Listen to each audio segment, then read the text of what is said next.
Assalamualaikum warahmatullahi wabarakatuh. Kami dari kelompok satu akan menjelaskan program kami. Kami di sini memakai studi kasus penjadwalan kelas dan pembayaran gaji guru. Di sini ada file entitas yang kita memakai SRP Single Responsibility Principle. SRP itu menyatakan bahwa setiap kelas sebaiknya hanya memiliki satu alasan untuk berubah. Artinya satu kelas hanya punya satu tanggung jawab utama. Misalnya kalau punya kelas yang menangani input data, validasi, perhitungan dan tampilan sekaligus, itu melanggar SRP. Dikarenakan jika salah satu fungsi berubah, seluruh kelas akan diubah.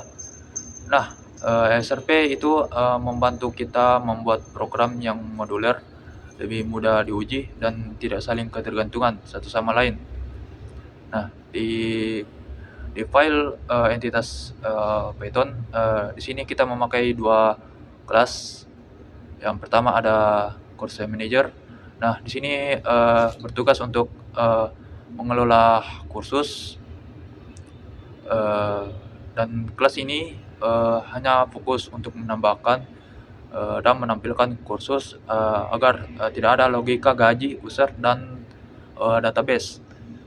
Di kelas Teacher Payment Manager, di sini kelasnya hanya bertugas sebagai mencatat jam guru dan menghitung gaji. Seperti yang kita lihat di sini ada log horse dan kalkulasi payment. Di sini definisinya. Terus bayangkan kalau dua fungsi ini digabungkan. Terus jika logika pengajian berubah, kelas kursus juga akan berdampak, dan itu bukan praktik yang baik. Nah, inti dari SRP yang kami dapatkan itu kita menjaga agar setiap kelas hanya fokus pada satu hal. Terus di sini yang kedua, kode lebih mudah dipahami dan diuji. Yang keempat, ada perubahan di satu bagian tidak merusak bagian lain.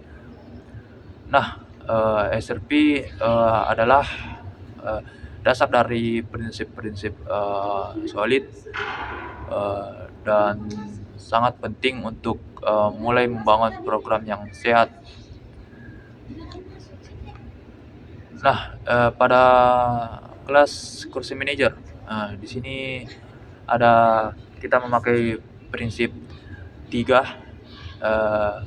Definisinya yang pertama ada init, kelas kursus, terus di sini ada definisi dari menambahkan kursus, terus di sini memakai definisi list kursus. Terus di kelas Teacher Payment Manager, di sini kita memakai definisi memakai 3 definisi. Yang pertama ada log horse, dan yang ketiga itu ada kalkulasi payment, seperti yang kita lihat di atas.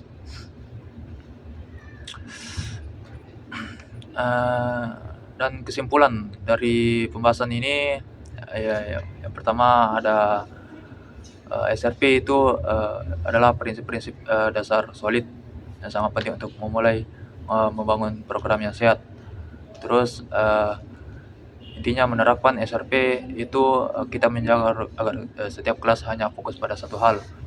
Mungkin dari itu saja yang penjelasan dari SRP. Sekian dari saya, terima kasih. Assalamualaikum warahmatullahi wabarakatuh. Di sini saya akan melanjutkan penjelasan dari teman saya, yaitu kita akan membahas prinsip keempat dari solid, yaitu ISP atau Interface Segregation Principle. Prinsip ini penting untuk menjaga agar kelas hanya dipaksa melakukan hal yang memang perlu dia lakukan, di mana ISP menyatakan klien tidak seharusnya dipaksa untuk bergantung pada metode yang tidak digunakannya. Artinya, kalau kita punya satu interface besar yang memiliki banyak metode dan kelas itu tidak membutuhkan semuanya, maka kita harus memecah interface itu menjadi lebih kecil. Dengan begitu, kelas hanya mengimplementasikan apa yang benar-benar dibutuhkannya saja. Dalam file interface.py, kita pisahkan interface menjadi dua, di mana ada interface payable dan ada juga interface teachable. Kemudian kita memiliki dua kelas, dua jenis guru di program ini. Yang pertama ada kelas full-time teacher dan juga ada kelas guest teacher.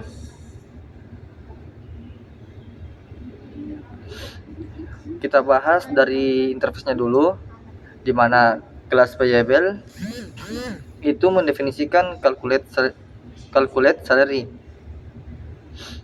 Kemudian interface satunya yaitu interface teachable, dia itu mendefinisikan metode teach atau mengajar. Kemudian kita lanjut di bagian kelas, di mana tadi ada kelas full time teacher yang mendefinisikan teach atau mengajar, di mana dia akan memprint mengajar full time. Kemudian di kelas full time teacher itu mendefinisikan dua metode. Yang pertama tadi teach, yang kedua yaitu calculate salary, di mana dia akan mengembalikan nilai angka 5 juta ini. Kemudian di kelas satunya lagi ada kelas ghost teacher atau bisa disebut kelas guru tamu, di mana dia hanya mendefinisikan teach atau mengajar. Jadi di kelas ghost teacher ini akan memprint mengajar tamu, di mana dia tidak dibayar. Kenapa kelas ghost teacher ini tidak mendefinisikan calculate salary? Karena dia memang tidak digaji, dan itu boleh, karena dia hanya mengimplementasikan interface teachable. Kalau kita gabung jadi satu interface besar, ghost teacher akan dipaksa punya fungsi yang tidak dia butuhkan, dan itu merupakan pelanggaran dalam ISP. Kemudian ada beberapa kesimpulan yang dapat kita ambil dari sini. Yang pertama, dengan ISP kita bisa membuat setiap kelas hanya bergantung pada hal yang dibutuhkan. Kayak seperti tadi, kelas full time teacher itu mendefinisikan atau yang dibutuhkan itu dua metode, sedangkan kelas ghost teacher itu hanya membutuhkan satu metode. Kemudian interface jadi lebih spesifik dan tidak membebani kelas. Kemudian kesimpulan yang ketiga yaitu kode jadi lebih fleksibel dan mudah di-maintain. Sekian dari penjelasan saya. Assalamualaikum warahmatullahi wabarakatuh. Hai, kali ini saya akan membahas tentang prinsip kedua dari Solid, yaitu Open Closed Principle atau disingkat dengan OCP. Nah, pada prinsip ini berbicara tentang bagaimana kita bisa memperluas fitur program tanpa harus mengubah kode yang sudah ada. OCP mengatakan bahwa class harus open for extension but closed for modification. Artinya, kita tidak boleh menambah fitur baru, tapi sebaiknya tidak perlu menyentuh atau mengedit kelas yang sudah berjalan dengan baik. Ini penting untuk menghindari error tak sengaja saat program sudah besar dan dipakai oleh banyak orang.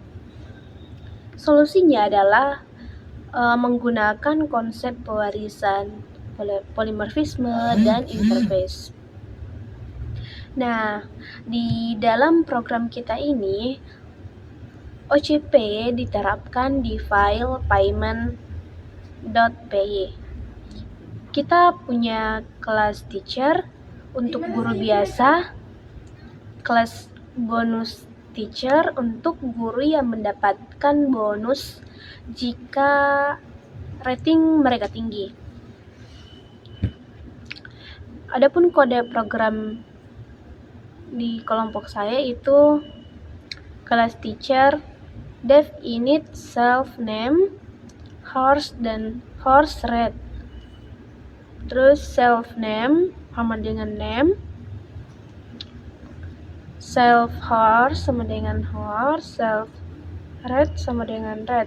Terus dev calculate salary self, return self horse, self red. Lalu kita ingin menambah logika bonus tanpa mengubah kelas teacher, maka kita buat seperti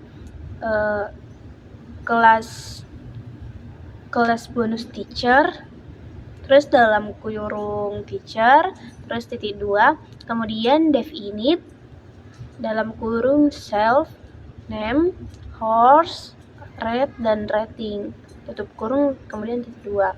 Terus super dalam tutup kurung, terus init name horse red. Terus self rating sama dengan rating, kemudian kita menambahkan dev calculate salary, self, base dan super calculate salary, kemudian bonus 10.000 if self rating lebih besar 4.5 else 0. Terus return base plus bonus. Jadi kita tidak ubah kelas lama, cukup buat kelas baru yang memperluas logika. Inilah prinsip OCP. Nah, dengan OCP kode kita akan tetap stabil saat menambah fitur. Resiko bug pada kode lama lebih kecil. Kemudian kita bisa membuat variasi logika tanpa menyentuh kelas utama. Nah, OCP ini sangat cocok diterapkan ketika sistem sudah besar, karena kita tidak ingin merusak fungsi lama yang sudah bekerja. Oke.